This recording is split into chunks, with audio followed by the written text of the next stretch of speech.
ठीक है।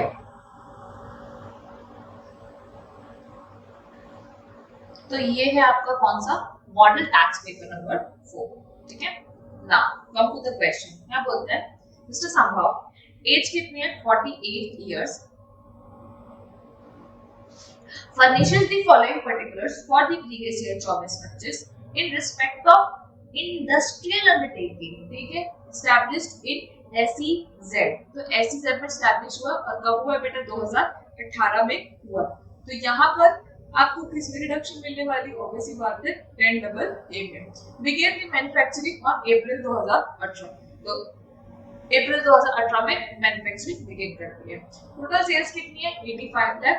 Export sales, तो एक्सपोर्ट सेल जितना आप साल खत्म होने के बाद 6 महीने के अंदर इंडिया के अंदर ले आते हो तो उतना ही है, उसको अपन एक्सपोर्ट सेल कंसीडर करते हैं डिडक्शन के लिए। तो वो कितना है, 45 लाख। डोमेस्टिक सेल्स 40 लाख है, प्रॉफिट आपका इतना है। तो अगर आप SEZ से एक्सपोर्ट करते हो, एक्सपोर्ट करोगे तो रिडक्शन मिलेगी, डोमेस्टिक सेल्स पर रिडक्शन नहीं मिलेगी। ठीक है। अब क्या बोलता है, export sales of financial year 24-25 includes freight and insurance of 5 lakh for delivery of goods outside India. वो जो आपका टोटल सेल है और एक्सपोर्ट सेल है, इसके अंदर अगर कोई भी ऐसा फ्रेट और इंश्योरेंस इंक्लूडेड है इंडिया के बाहर का, इंडिया के बाहर डिलीवर करने का, तो उसको क्या करते हैं, हम एक्सक्लूड करते हैं।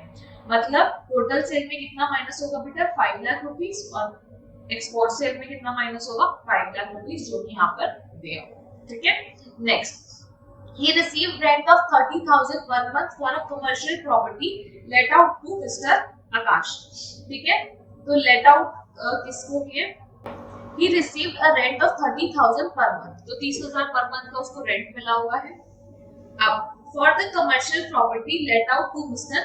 आकाश, तो जो कमर्शियल प्रॉपर्टी किसको लेट आउट किए, आकाश को लेट आउट किए।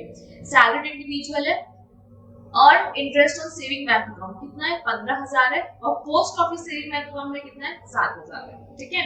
तो यहाँ पर आपको बेटा एग्जेम्पशन मिलती है कितनी, 3500 रुपीस। तो 7,000 में से 3500 रुपए आपका माइनस हो जाएगा। He has shifted out of the default tax regime under section 115 BAC based on the fact, आपको आंसर देना है।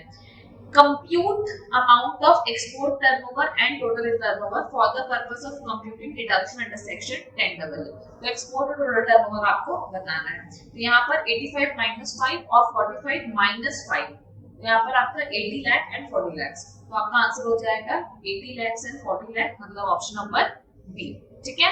उसके बाद next, compute the amount of reduction available to Mr. Sambhav under section 10AA for assessment year 25-26। Reduction कितनी मिलती है ये बताना है। तो यहाँ पर आप क्या लोगे, जो भी आपका एक्सपोर्ट सेल्स है डिवाइडेड बाय जो आपकी टोटल सेल्स थी इनटू आपका प्रॉफिट। अब स्टार्ट कब हुआ बेटा, 2018 में हुआ, तो ऑब्वियसली बात है कि 5 साल से ज्यादा है, तो हमें रिडक्शन कितनी मिलेगी, 50%।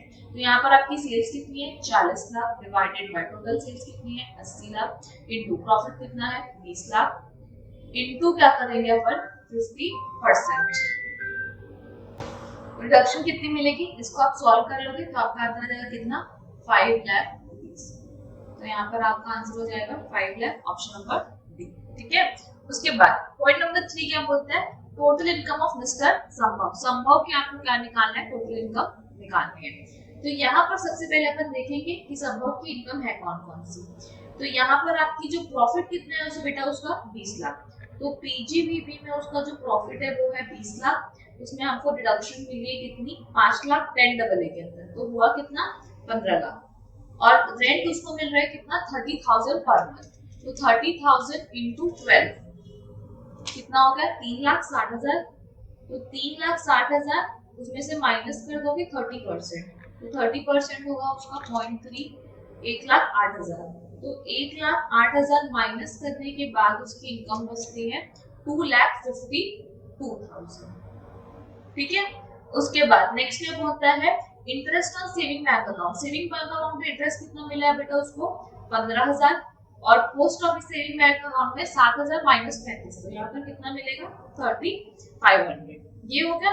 उसके बाद ये आ जाएगा आपका क्या, जीटीआई। तो आपका जीटीआई आ जाएगा 15 लाख प्लस 2,52,000 प्लस 15,000 प्लस 3,500, तो आपका आंसर आ जाएगा 17,70,500।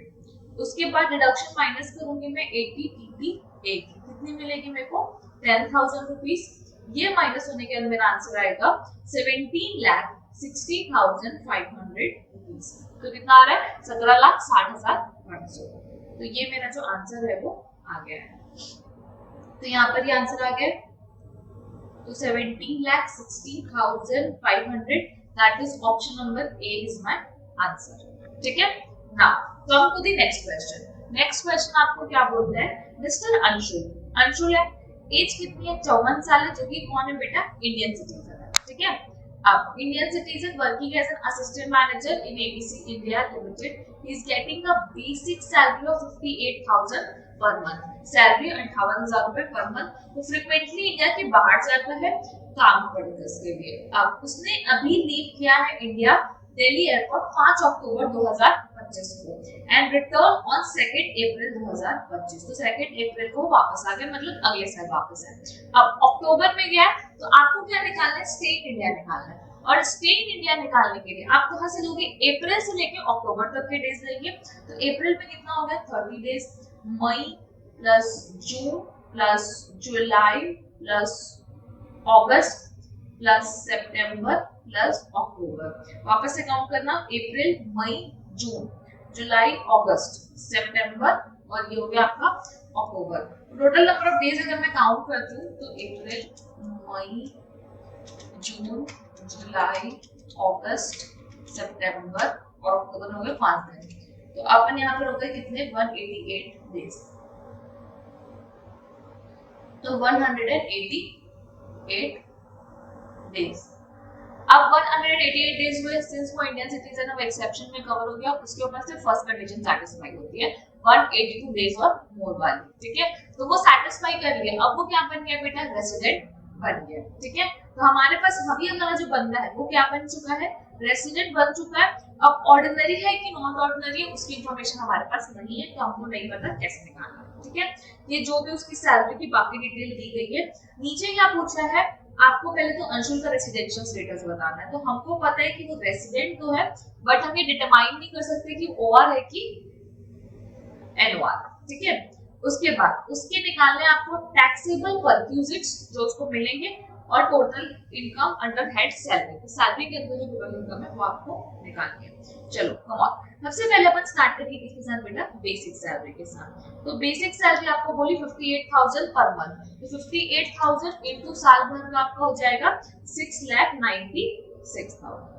ठीक है, आगे डियरनेस अलाउंस 10% ऑफ बेसिक पे और रिटायरमेंट बेनिफिट के लिए कंसीडर हो गया, मतलब डीए टर्म्स है, तो डीए इन टर्म्स 10% होगा तो 69,600। बोनस मिला है 98,000, तो आप लिख लेंगे बोनस 98,000। ठीक है, medical allowance paid for the previous year 60,000, तो मेडिकल अलाउंस जो है वो आएगा 60,000। बेटा मेडिकल अलाउंस हमेशा टैक्सेबल होता है। ठीक है, he was also reimbursed medical bill of the mother amounting to ₹15,000, since जो ट्रीटमेंट है वो रिम्बर्स हुआ है, मतलब assuming वो प्राइवेट हॉस्पिटल में है। ठीक है, तो मेडिकल फैसिलिटी का रिम्बर्समेंट हुआ है कितना 15,000। he was also reimbursed salary of house servant, तो सर्वेंट की जो सैलरी है 4,000 into 12, तो 12 into 4 आता है 48,000, तो 48,000 रुपीस आपका साल भर की सर्वेंट की सैलरी है। प्रोफेशनल टैक्स एम्प्लॉयर ने भरा है कितना 2400, तो प्रोफेशनल टैक्स आ जाएगा आपका 2400। ठीक है, उसके बाद नेक्स्ट प्रोफेशनल टैक्स की आपको डिडक्शन भी मिलेगी। 400 equity share allotted bye ABC India limited at the rate of 250 रुपए पर शेयर, फेयर मार्केट वैल्यू 350 रुपए, तो 350 के शेयर आपको 250 में दे रहा है, मतलब 100 रुपए का प्रॉफिट है, और 400 शेयर इनटू 100 रुपए की वैल्यू, तो टोटल कितना हो गया 40,000। तो हम लोगों को मिला है ईसॉप कितने का बेटा 40,000 का।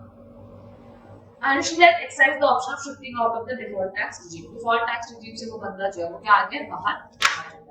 अब मुझे क्या करना है, मुझे इन सब का टोटल करना है, तो मुझे इन सब का मैं टोटल करूंगी तो मेरा आंसर आ जाएगा 10,29,000। ये मेरी क्या है बेटा, ग्रॉस सैलरी है। अब मैं माइनस करूंगी स्टैंडर्ड डिडक्शन जो कि 50,000 और माइनस करूंगी प्रोफेशनल टैक्स पेड, तो वो कितना पे किया एम्प्लॉयर ने, 2400 रुपया। तो यहाँ पर दोनों माइनस हो जाएगा, तो मेरा फाइनल आंसर आ जाएगा 9,76,600। अब एक एमसीक्यू में क्या पूछा है कि आपको बताना है कि परक्यूजिट कितना है।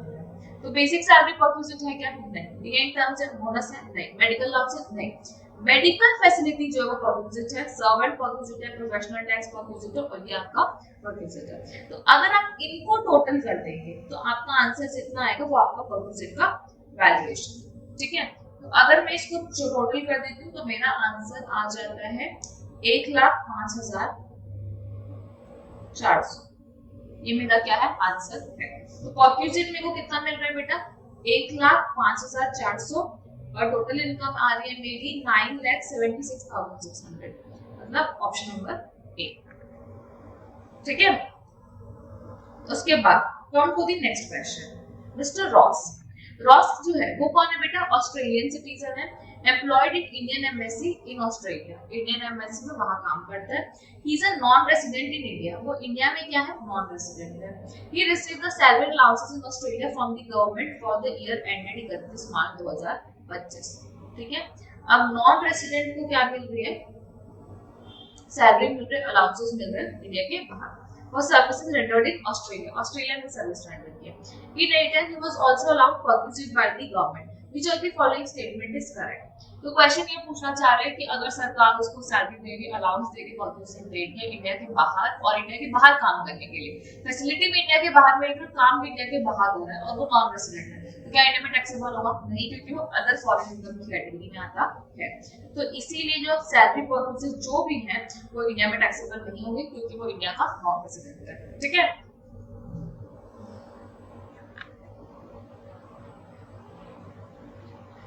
उसके बाद which of the following returns can be revised under section 139 subsection 5? कौन से रिटर्न रिवाइज सकते हैं, ओरिजिनल रिटर्न हो सकता है, रिलेटेड रिटर्न हो सकता है, लॉस्ट रिटर्न हो सकता है, तो तीनों रिटर्न जो है रिवाइज हो सकते हैं, ठीक है। उसके बाद अब अपन आ जाते हैं किसके अंदर बेटा, डिस्क्रिप्टिव क्वेश्चंस के अंदर। डिस्क्रिप्टिव क्वेश्चन सॉल्व करने का हमारा एक पैटर्न है, और पैटर्न क्या बोलते हैं कि हम लास्ट से सॉल्व करते हैं, ठीक है। प्लीज मैं आप लोगों को रिक्वेस्ट कर रही हूँ कि प्लीज प्लीज प्लीज आप लोग ये जो प्रोविजन है उसको जरूर जरूर जरूर से पढ़ के जाइए, ठीक है, क्योंकि ये जितने भी प्रोविजन एग्जाम में आ रहे हो 4-4 5-5 नंबर के आ रहे हैं, ठीक है। तो अब सबसे पहले क्या बोलता है, to whom the provision of section 139 relating to quoting of Aadhaar number does not apply। तो ऐसे कौन से लोग हैं जिनको आधार नंबर कोट करने की जरूरत नहीं है। तो सबसे पहला आपका ऐसे लोग जो असम में रहते हैं, जम्मू कश्मीर रहते हैं, मेघालय में रहते हैं, ऐसे जो नॉन रेसिडेंट इंडिया के जिनकी एज 80 या अबव हो चुकी है, जो लोग इंडिया के सिटीजन नहीं है, तो इनको जो है वो कोट करने की जरूरत नहीं है, ठीक है। उसके बाद what is the fee for default in furnishing the return of income under section this? एक सेकेंड। अब नेक्स्ट क्वेश्चन क्या बोलता है कि फीस क्या है for default for furnishing return of income, fees for furnishing return of income under 234F। तो अगर आपकी टोटल इनकम 5 लाख रुपीस के अंदर है तो आपको 1000 रुपीस की पेनाल्टी है, और अगर आपकी इनकम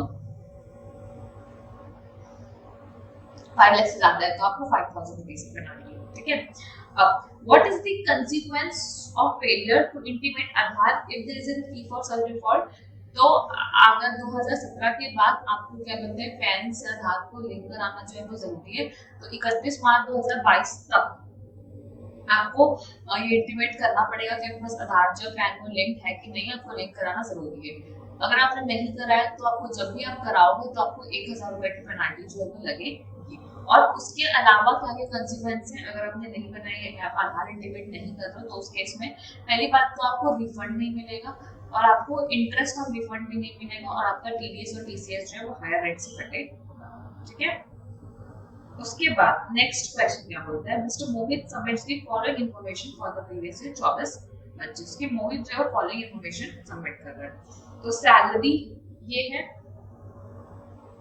ये हाउस प्रॉपर्टी है, तो ये जो है वो हाउस प्रॉपर्टी है, ये पीजीबीपी है, ये कैपिटल गेन है, और ये आपका है इनकम फ्रॉम अदर सोर्स। तो ये आपका सैलरी, ये आपका हाउस प्रॉपर्टी, ये आपका पीजीबीपी लाइन से दिया हुआ, ये आपका कैपिटल गेन और ये आपका अदर सोर्सेस। ठीक है, compute the gross total income and losses to be carry forward. तो जीपीए निकालना है, loss to be carry forward assessment year और regular provisions of the act के अंदर निकालना है। ठीक है, तो अपने सॉल्व करने का तरीका है वो कैसा है, तो अपन कैसे बनाते हैं, ब्लॉक्स बनाते हैं। अपन किस टाइप के ब्लॉक्स बनाते हैं, अपन बनाते हैं सबसे पहले अपन लिखेंगे क्या, सैलरी,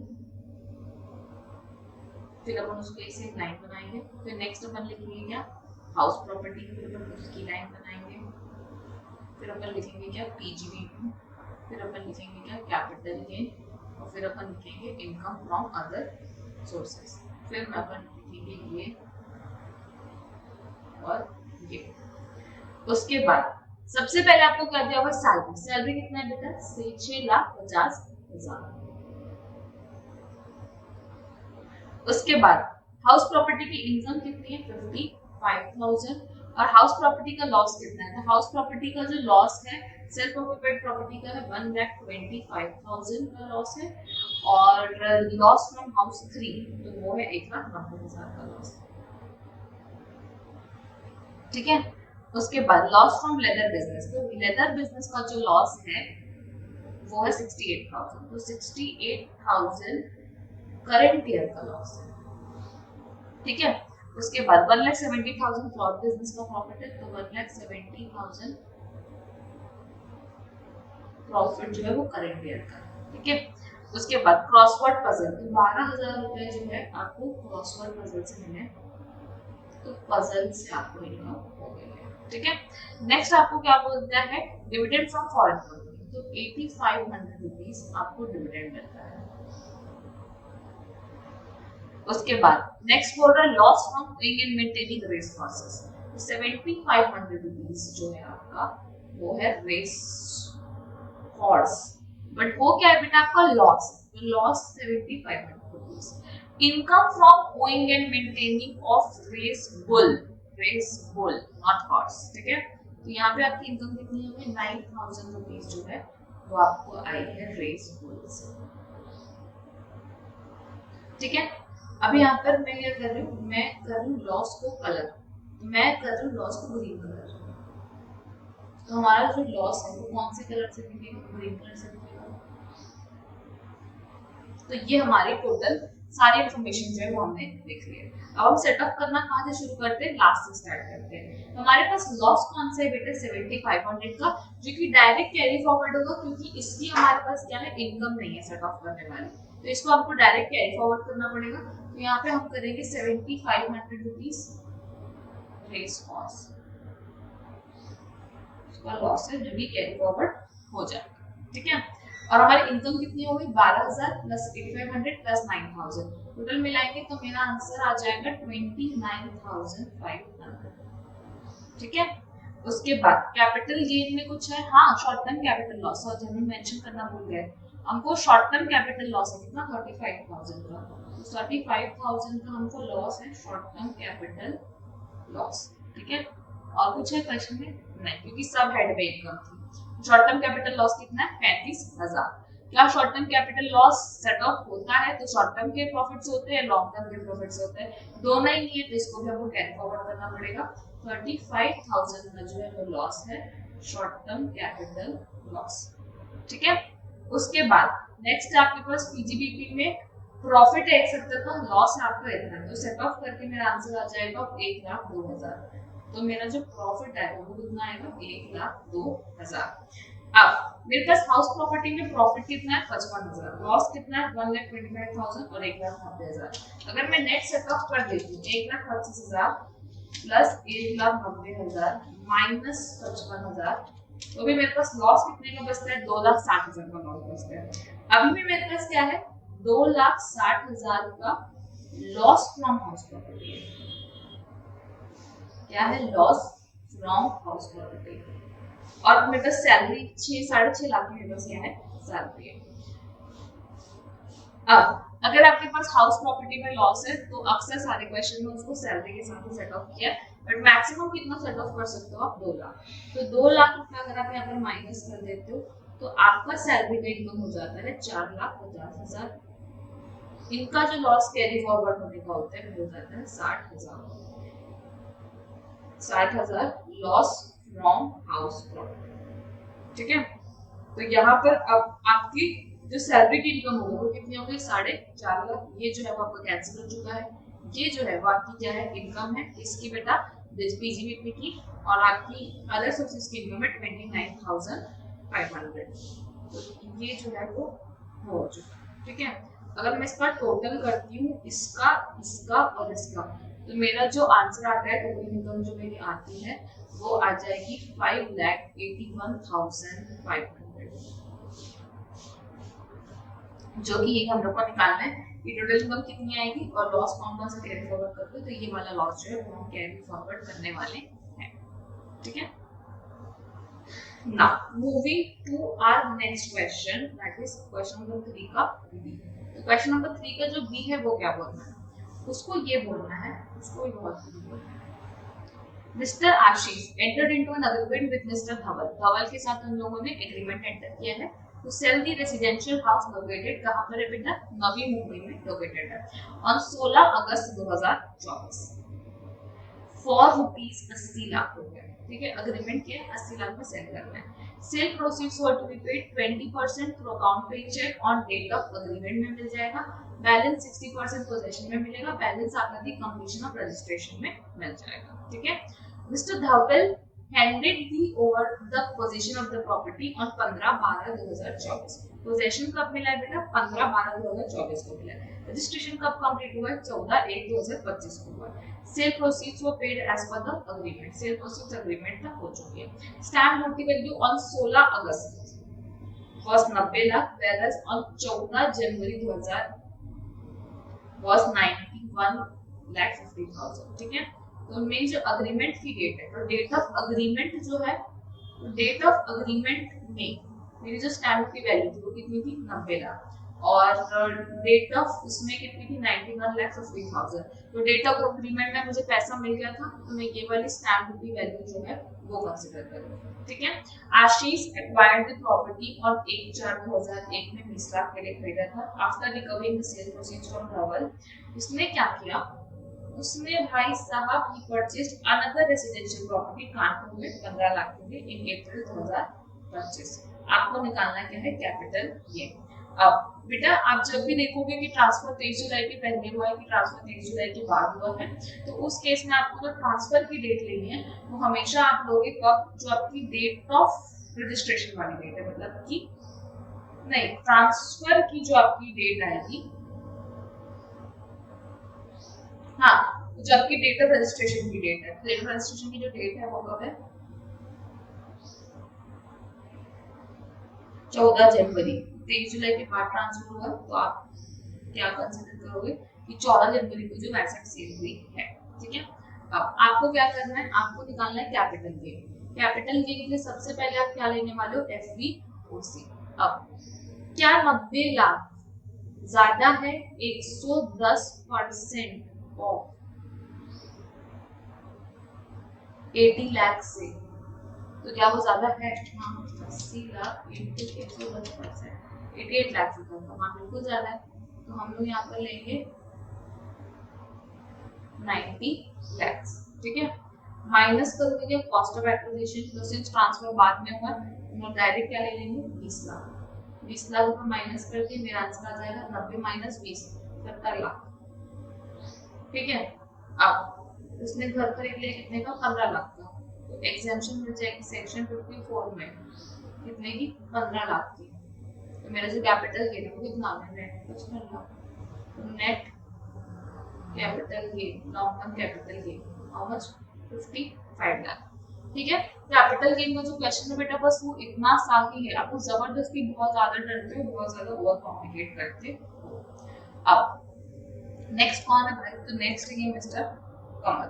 मिस्टर कमल क्या बोलता है, मिस्टर कमल ये बोलता है, पहली बात तो वो कौन है बेटा, आर एन ओ आर। ठीक है, वो कौन है, R N O R. In India during the suspended 25-26 उसके पास कितने घर है? उसके पास 2 घर है, एक दुबई में है and the other is in Mumbai. The house in Dubai is let out at a rent of dirham है उसका 20,000 रुपए पर मंथ, इतना उसका दिरहम का वैल्यू है। एंटायर रेंट जो है वो रिसीव हुआ है कहाँ पर बेटा? इंडिया में, तो ये टैक्सेबल होगा क्योंकि रेंट जो है वो इंडिया में रिसीव है। ही पेड द प्रॉपर्टी टैक्स, तो उसने कितना भरा है? 9,000 दिरहम और 1500 रुपए दिरहम फॉर द फाइनेंशियल ईयर 24-25। ठीक है, अब मैं क्या कर रही हूँ, मैं कलर चेंज कर देती हूँ, किसके लिए? मुंबई के लिए। The house in Mumbai self occupied taken a loan of 10 lakh to construct the house on 1st June 2021 12%. The construction complete हुआ 31 मई 2023 को and occupied on 1st June 2023. Entire loan is outstanding as on 31 March 2025. Property tax paid in respect of second house is इतना. Compute the income chargeable under house property in hands of Mr. Kamal for assessment 25-26 under the regular provisions of the Act. Regular provisions of the act में calculation करना पड़ता है और default में सबसे best है, calculation करने की जरूरत नहीं है। तो पहले अपन किसकी बात करते हैं बेटा? दुबई वाले की बात करते हैं। तो दुबई में क्या हुआ है ना, दुबई में उसको मिला है 20,000 रुपए पर मंथ का रेंट। तो उसके रेंट की दिरहम की वैल्यू हो गई है 20,000 × 12 इज इक्वल टू 2,40,000 दिरहम्स। ठीक है, ये जो है वो मेरी क्या है बेटा?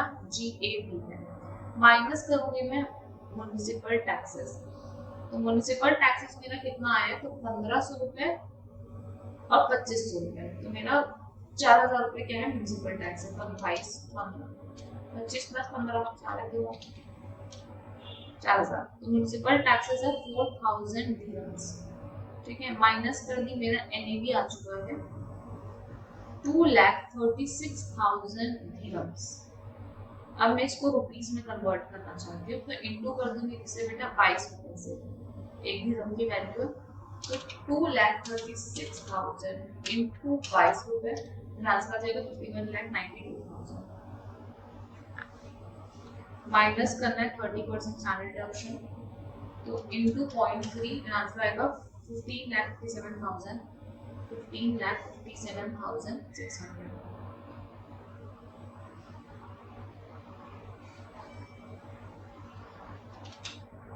तो मेरा आंसर आ जाएगा 36,34,400। ये कहाँ की इनकम है? ये दुबई की इनकम। ठीक है, अब अपन बात करेंगे किसकी? यहाँ के लोगों की। तो यहाँ पे आपको जो आंसर होगा वो क्या होगा? सिर्फ लॉस फ्रॉम हाउस प्रॉपर्टी जो होता है वो आपका आंसर होगा। अब जबकि लॉस फ्रॉम हाउस प्रॉपर्टी है वो कैसे निकलेगा? Interest on house property. तो यहाँ पे अपन इंटरेस्ट कैलकुलेट करेंगे, तो इंटरेस्ट कहाँ से कहाँ पे कैलकुलेट होगा? तो आपका जो लोन है वो कब लगाया है? तो आपका जो लोन है वो लगाया है, कंस्ट्रक्शन हुआ 1 जून 2021 से स्टार्ट हुआ। ठीक है, तो आपका जो प्री एक्विजिशन पीरियड है इसको अपन हटा देते हैं। आपका प्री एक्विजिशन पीरियड स्टार्ट कब हुआ है? 1 जून 2021 को। खत्म कब हो रहा है? हाउस कंप्लीट 31 मई 2023, तो 31 मार्च 2023। तो यहाँ से लेके यहाँ तक 1 जून 2021 21 22 23, तो 21 का 4 5 10 महीने, तो एक साल 10 महीने ले सकते हैं। यस, तो इट्स 1 ईयर 10 मंथ्स। तो 1 ईयर 10 मंथ्स का इंटरेस्ट कितना होगा? 1 ईयर 10 मंथ्स का इंटरेस्ट होगा 10 लाख इंटू 12% इंटू कितने महीने होगा? इधर 12, तो ये तो टोटल 12 महीने का है, और 12 प्लस 10 कितना होगा? 22 महीने। 12 प्लस 10 22 हो गए। हाँ, तो 12 प्लस 22 महीने, तो मेरे को जो टोटल इंटरेस्ट मेरा आ जाएगा वो आ जाएगा 1,20,000 इंटू 22 डिवाइडेड बाय 12, तो 2,20,000। 2,20,000 जो है वो मेरा क्या आ जाएगा? टोटल इंटरेस्ट आ जाएगा, डिवाइडेड बाय 5 कर दूंगी तो मेरा ये इंटरेस्ट आ जाएगा 44,000। ये मेरा प्री एक्विजिशन पीरियड का इंटरेस्ट है। अब मेरा जो ईयरली जो मेरा इंटरेस्ट आएगा वो मेरा आएगा 1,20,000 से बात है 10 लाख का 12%, तो मेरा एक्चुअल में जो मेरा लॉस आ जाएगा 1,64,000। तो ये क्या है बेटा, मेरा लॉस है। मेरा प्रॉफिट जो है वो कितना है, 36,34,400। मैं इसको माइनस कर दूंगा 36,34,400 से, तो मेरा आंसर आ जाएगा, नेट आंसर आ जाएगा 34,70,400।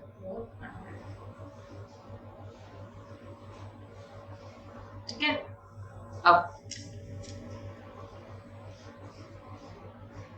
उसके बाद नेक्स्ट अपन आते हैं किसमें, इसके ऊपर क्या बोलते हैं, ब्रीफली डिस्कस करना है टीडीएस और टीसीएस के इम्प्लीकेशंस है। और लगभग हर क्वेश्चन का जो पैटर्न बेटा बहुत ही सेम है, एक टीडीएस टीसीएस से आ रहा है। तो TDS TCS is the most important chapter की आ ही रहा है, जो लोग अक्सर छोड़ के जाते हैं उसमें से आता ही है। Mr Deepak wishes to purchase a residential house costing 60 lakh from his Priya. Deepak को खरीदना है 60 लाख का प्रिया से, सिचुएटेड इन चेन्नई में, स्टैम्प ड्यूटी वैल्यू उसकी लगती है 65 lakh. He also wants to purchase the agricultural land in rural area 65 lakhs. Both the buyers and sellers are residents in India. ठीक है। तो एक सेक्शन होती है 194 IB।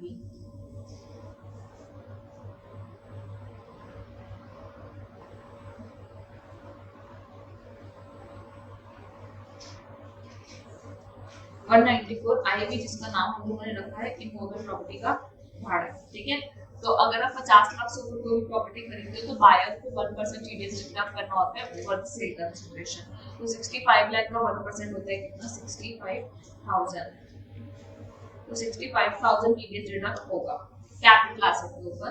सिंस ये जो आपका sale and rural agriculture land का जो कि कवर नहीं होता है और एग्जेम्प्ट होता है, तो इसमें उस पे कोई टीडीएस नहीं बचेगा। ठीक है। ABC company partnership form is having a car dealership show. उसका कार डीलरशिप का काम है, जो 2 कार परचेज की, दे purchase for 2 crore from XYZ limited. वो लोगों ने कार 2 करोड़ की परचेज की, मतलब 2 करोड़ की टोटल कार परचेज की है from the car manufacturers. The cost of each car, her car की जो कॉस्ट है वो 12 लाख से ज्यादा है और वो लोग सेल करते हैं 10% मार्जिन ऑफ कॉस्ट। टर्नओवर जो है वो दोनों का लेस देन 10 crore है। तो एक सेक्शन होती है जिसको बोलते हैं 206C1F, उसको हम लोगों ने फॉर्च्यूनर के नाम से याद किया है। तो यहाँ पर अगर आप रिटेलर को सेल करते हो तो ये सेक्शन एप्लीकेबल होती है, बट मैन्युफैक्चरर और डीलर के बीच में सेक्शन नहीं लगते, तो यहाँ पर कोई टीडीएस टीसीएस नहीं कटेगा। ठीक है। अब नेक्स्ट क्या बोलता है, सागर है। सागर चार्टर्ड अकाउंटेंट है, presently working in a firm in India में काम कर रहा है, and he has received an offer for the post of CFO from a company at New York की कंपनी है। As per the offer letter, should join the company at any time between 1 September से 31 अक्टूबर के बीच में उसको join कर लेना चाहिए। Approach क्या है, आपको एडवाइस करने के लिए for the tax liability in India. Date by which you should leave the company to join company, कि यहाँ से आप छोड़ के जाना चाहिए ताकि यहाँ पे टैक्स न लगे। सीधी सीधी बात है कि भाई उसको इंडिया का रेसिडेंट मत बनाओ इस साल। अगर वो इंडिया का रेसिडेंट बनेगा तो आपको पूरे वर्ल्ड की इनकम पे इंडिया में टैक्स देना पड़ेगा। तो अब कैसे नहीं बनाओ, तो उसके लिए आप चेक करो क्या, रेसिडेंशियल स्टेटस। अब रेसिडेंशियल स्टेटस क्या होता है कि अगर आप एम्प्लॉयमेंट पर्पस के लिए इंडिया के बाहर जा रहे हो और आप करंट ईयर में 182 डेज से कम स्टे कर रहे हो तो आपको इंडिया का नॉन रेसिडेंट बना दिया जाएगा। ठीक है। तो अब 182 डेज कब कंप्लीट हो रहे हैं, ठीक है, तो लगभग आपके 182 डेज जो है वो 29 सितंबर को कंप्लीट होते हैं। तो आप 28 सितंबर या उसके पहले चले जाएंगे। ठीक है। तो उसके केस में आप जो है वो इंडिया के रेसिडेंट नहीं बनोगे। Direct credit of part of salary is bank account in Delhi maintain jointly with his mother to meet the requirement of the family. अब ये बोल रहा है कि क्या अगर पैसा आपको डायरेक्टली यहाँ पे आपकी जो मदर के साथ जॉइंट अकाउंट है उसमें मिल रहा है तो क्या कोई दिक्कत है? तो सीधी सीधी बात है, नहीं कोई दिक्कत नहीं। दिक्कत है, दिक्कत यह है कि वो डायरेक्टली रिसीव इन इंडिया है तो उस वजह से वो इंडिया में टैक्सेबल हो जाएगा, चाहे वो आप नॉन रेसिडेंट ही क्यों हो। अगर इसी पैसे को आप इंडिया के बाहर के कोई बैंक अकाउंट में लेते हो और उसके बाद इंडिया में रेमिट करते हो तो उस केस में इंडिया में वो रिसीव इन इंडिया नहीं होता, वो रेमिटेड टू इंडिया होता है और इंडिया में फिर उसमें टैक्स नहीं लगता नॉन रेसिडेंट को। तो इसीलिए आपको इंडिया के बाहर जो है बैंक अकाउंट खोलना चाहिए और पहला कब जाना चाहिए, तो 28 सितंबर या उससे पहले चले जाओ। ठीक है, क्योंकि टाइम 1 सितंबर से 31 अक्टूबर 2 महीने का टाइम है, तो बेटर है कहीं से पहले इंडिया के बाहर चले जाओ। ठीक है, उसके बाद अब आ चुके हैं अपन अपने सबसे मेन क्वेश्चन के अंदर। जो मेन क्वेश्चन है वो क्या होगा, तो एक सेकंड में पानी पी लेते हैं और उसके बाद करने लगे। Now, Miss Swara, aged 40 years, advocate and taxation की. She keeps her books of accounts on a global basis. Profit and loss year one. ठीक है? अब fees earned from taxation appeal consultancy. Dividend from Indian company कहाँ taxable होगा? Other sources में taxable होगा, तो इसलिए आप उसको minus करोगे. Interest on deposit certificate issued under gold monetization scheme ये minus होगा, but ये क्या है बेटा? Exempt है. Order receipt honorarium receipt for valuation of answer paper कितना है? 50,000. तो ये भी अदर सोर्सेस में टैक्सेबल होगा, ये भी क्या होगा बेटा? माइनस होगा. उसके बाद rent received in respect of house property, तो माइनस होगा कितना? 90,000. और हाउस प्रॉपर्टी में टैक्सेबल होगा 90,000. तो जो म्युनिसिपल टैक्स माइनस करके जो भी करेंगे वो टैक्सेबल होगा कितना? हाउस प्रॉपर्टी में. Staff salary, rent, administrative incentive to office staff, seminar, meeting, purchase of car. तो कार का परचेस यहाँ नहीं होगा, तो इसको ऐड बैक करना है. रिपेयर मेंटेनेंस ऑफ कार ठीक है, ट्रैवलिंग ठीक है, municipal taxes of the house property, तो ये भी क्या होगा? Add back. ठीक है. Administrative expenses include 50,000 paid to a tax consultant in cash for assisting Miss फॉरा. तो हम लोग यहाँ पर ऐड करेंगे क्या? 50,000, क्योंकि वो कैश में पे किया है. ठीक है. उसके बाद travelling expense include expenditure incurred on foreign professional to 50,000 which was within the RBI norms. तो आपको 50,000 rupees on foreign professional to 50,000 ठीक है, आरबीआई नॉर्म्स के अंदर कोई दिक्कत नहीं. ठीक है. मिस फरा paid medical insurance premium for her parents senior citizen not dependent on her online amounting to 47,000 and she also paid 8,500 for cash for preventive health checkup. ठीक है. तो सीनियर सिटीजन है तो 50,000 की रिडक्शन जो है वो अलाउ हो जाएगी. कहाँ अलाउ होगी? सेक्शन 80D में अलाउ होगी. ठीक है. यहाँ पर अलाउ होगी section 80D. Repair and maintenance of car is for the period 1 अक्टूबर से लेके 30 नौ तक. तो ये बताना चाह रहे हैं कि 6 महीने जो इस साल का, 6 महीने जो अगले साल का, तो 6 महीने का जो है वही आप लोगे. तो 1 अक्टूबर से लेके मार्च तक कितना होता है? 6 मंथ होते हैं. तो रिपेयर मेंटेनेंस 35,000 है पूरे साल भर का, तो ऐड कितना हो जाएगा? 17,500. तो 17,500 जो इस साल का नहीं है वो ऐड कर देंगे. She paid 1 lakh towards advance tax. तो एडवांस टैक्स लायबिलिटी निकालना होगा तो आपका माइनस करने के लिए दिया हुआ है. ठीक है. टोटल इनकम निकालनी है, टैक्स पेबल निकालना है as per the most beneficial scheme. जब भी आपका एग्जाम में पूछे मोस्ट बेनिफिशियल स्कीम तो उसका मतलब क्या है? तो उसका मतलब ये है बेटा कि मोस्ट बेनिफिशियल स्कीम का मतलब ये है कि मोस्ट बेनिफिशियल स्कीम का मतलब है कि आपको दोनों से निकालना है, फिर कौन सा बेटर है ये आपको बताना पड़ेगा. तो now let's come to the answer कि हम सॉल्व कैसे करेंगे. तो हम सॉल्व करेंगे यहाँ पर. ठीक है. अब सबसे पहले मैं स्टार्ट करूंगी यहाँ से बेटा, हाउस प्रॉपर्टी से. Income from house property. तो यहाँ पर जो मुझे रेंट रिसीव हुआ है वो 90,000 जो वो टोटल में रिसीव हुआ है. तो मेरी जो जीएवी है वो कितनी है? 90,000. मैं माइनस करूंगी क्या? Municipal taxes paid. कितना है बेटा? 9,000. माइनस हो गया. नेक्स्ट कितना आ गया मेरा? 81,000.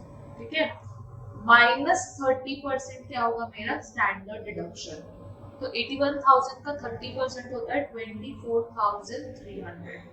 ये माइनस कर दूंगी तो मेरा आ जाएगा इनकम फ्रॉम हाउस प्रॉपर्टी. तो मेरा टोटल में आ जाएगा वो आ जाएगा 56,700. ठीक है. उसके बाद तो ये मेरा आंसर है फाइनल इसका 56,700 हाउस प्रॉपर्टी का. उसके बाद नेक्स्ट बात करेंगे किसकी बेटा? पीजीबीपी. पीजीबीपी में सबसे पहले मैं क्या दूंगी? Net profit. नेट प्रॉफिट मेरा कितना है? 25,91,000. ठीक है. उसके बाद मेरे को क्या करना है? कुछ ट्रांजैक्शंस मेरे को ऐड करने और कुछ ट्रांजैक्शंस मुझे लेस करना. तो ट्रांजैक्शंस जो मुझे ऐड करने होंगे उसमें सबसे पहला ट्रांजैक्शन है जो मैं ऐड करूंगी वो है कार का परचेस. कितना है? 3 लाख. नेक्स्ट ट्रांजैक्शन जो मैं ऐड करूंगी वो है म्युनिसिपल टैक्सेस. तो म्युनिसिपल टैक्सेस दिए हुए हैं कितने? 9,000. तो 9,000 रुपये ऐड हो जाएगा. फिर रिपेयर एंड मेंटेनेंस जो इस साल का नहीं है वो ऐड होगा 17,500, और जो मैंने कैश पे कर दिया है वो ऐड होगा 50,000। ठीक है, ये सारे ट्रांजैक्शन जो है वो ऐड होंगे। उसके बाद इसका अगर मैं टोटल कर लेती तो मेरा आंसर आ जाएगा 29,67,500। ठीक है, उसके बाद कुछ ट्रांजैक्शन जो है वो लेस होंगे। तो लेस में सबसे पहला ट्रांजैक्शन क्या है बेटा, डिविडेंड। डिविडेंड है 11 लाख रुपए, वो माइनस होगा। नेक्स्ट है क्या, इंटरेस्ट। इंटरेस्ट जो है वो आपका आएगा 25,000, वो होगा। उसके बाद नेक्स्ट है जो ऑनोरियम था 50,000, वो माइनस होगा। उसके बाद था आपका रेंट, जो यहाँ टैक्सेबल नहीं होगा, 90,000 रुपए, वो भी माइनस होगा। ठीक है, और था अपना एक डेप्रिसिएशन। अब यहाँ पर क्या है बेटा, आपको जो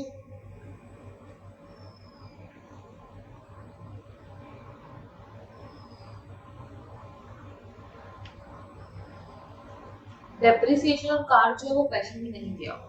ठीक है, मतलब कि इंक्लूड नहीं किया हुआ है क्वेश्चन में, डेप्रिसिएशन आपकी कोई चीज इंक्लूड नहीं की गई है। अपन लोगों ने कार लिया है तो कार पे डेप्रिसिएशन आएगा। अब कार कब ली हुई है, 1 जुलाई को ली हुई है, तो 3 लाख में अपन पूरा 15% लेंगे।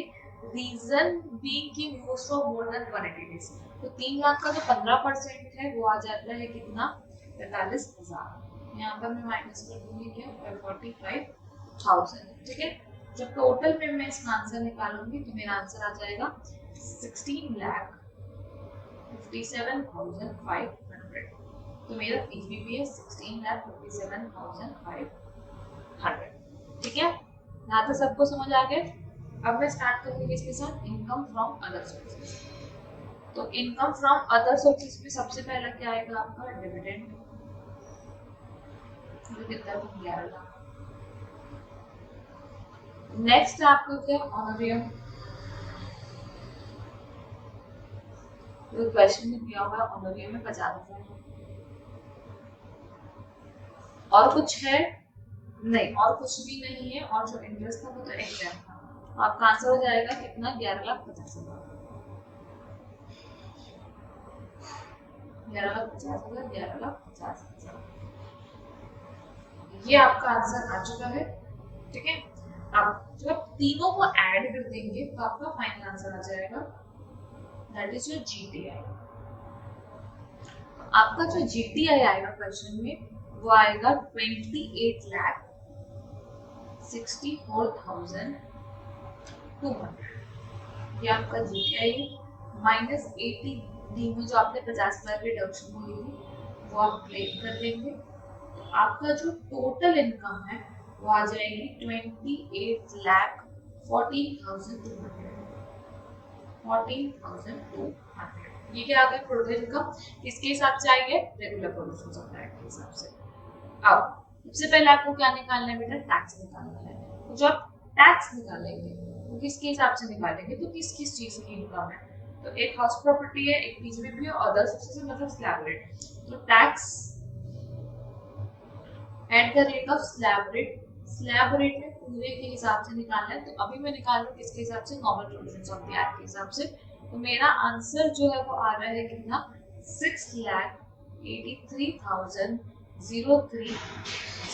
ठीक है, तो आप 10 लाख में लोगे 1,12,500, बैलेंस में आप लोगे 30%, और टोटल इनकम 28 लाख है, तो चार्ज लगेगा नहीं आपका, डायरेक्ट फाइनल सेल्स करके आपका फाइनल आंसर इतना आ जाएगा। मैं माइनस करूंगी क्या, एडवांस टैक्स जो मैंने पे किया है क्वेश्चन में कितना है बेटा, 1 लाख रुपीज।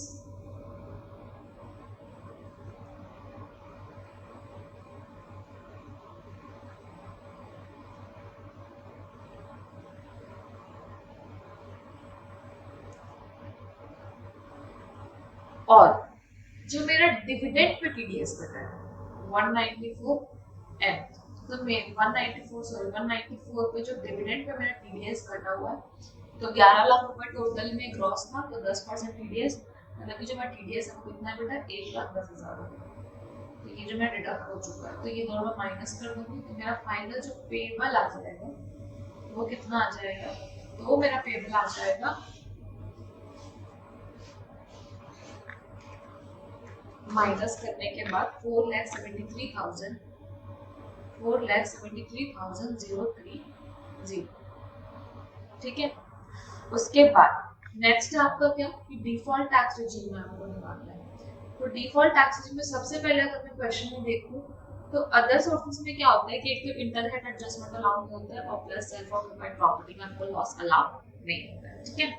अब पीजीबीपी की अगर मैं बात करूं तो वहां पर बोलते थे अपन कि एडिशनल डेप्रिसिएशन नहीं मिलता है, तो अपन लोगों ने बनाया था एससीजेड का एडिशनल डेप्रिसिएशन। एससीजेड नहीं मिलता, एडिशनल डेप्रिसिएशन नहीं मिलता, साइंटिफिक रिसर्च नहीं मिलता, 35 नहीं मिलता।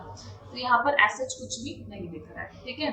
उसके अलावा डिफॉल्ट टैक्स रिजीम में अगर देखा जाए तो आईएफआरएस में भी सारी डिडक्शन जो है वो मिल जाती है, क्लबिंग के केस में 1500 रुपये बस नहीं मिलता है। तो डीटीआर में हमारी जो इनकम है वो अपन जीटीआई लेते हैं क्योंकि ये डिडक्शन जो है वो आपको नहीं मिलती। अब कौन सी डिडक्शन मिलती है, तो इसके लिए अपन लोगों ने एक शॉर्ट फॉर्म बनाया है और शॉर्ट फॉर्म क्या बोलता है कि अग्निपथ स्कीम में एनपीएस मिलता है एडिशनल एम्प्लॉयज को। तो अग्निपथ वाली स्कीम में एम्प्लॉयर कंट्रीब्यूशन मिलता है, पेंशन स्कीम 80/62 मिलता है और एडिशनल एम्प्लॉयज मतलब 80/AA वाले डिडक्शन मिलते हैं। तो क्या 80 मिला, 80 मिला नहीं। तो अपन लोगों को क्या इनकम लेंगे 28,64,000 टोटल इनकम लेंगे 28,64,200, ठीक है। तो इसमें आप 15 लाख पे आप कितना लोगे 1,40,000 और बैलेंस में आप कैलकुलेट करोगे 30% आएगा 4,09,260। अब मैं इसका टोटल कर देती हूँ तो मेरा आ जाएगा 5,49,260। टोटल कर दिया मेरा आंसर आ जाएगा 21,970, ठीक है। अब मैं इसको टोटल कर लूंगी, मेरा आंसर है 5,71,250। अब इसमें मैं क्या कर रही हूँ माइनस कर रही हूँ एडवांस टैक्स में माइनस कर रही हूँ क्या TD S advance tax minus कर रही हूँ और टीडीएस माइनस कर रही हूँ। तो एडवांस टैक्स में अगेन वापस ही कितना है बेटा 1 लाख और ये कितना है 1,10,000। तो मेरा आंसर कितना आएगा 3,61,230।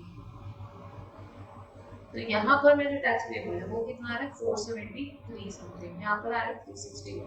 तो कौन सा बेटर, ऑब्वियसली बात है डिफॉल्ट बेटर। तो अपन कौन सी स्कीम चूज करेंगे, डिफॉल्ट टैक्स रिजीम जो है वो चूज करेंगे, ठीक है। So I hope you like the video and everything. बाकी अपन मिलते हैं नेक्स्ट वीडियो में, बाय।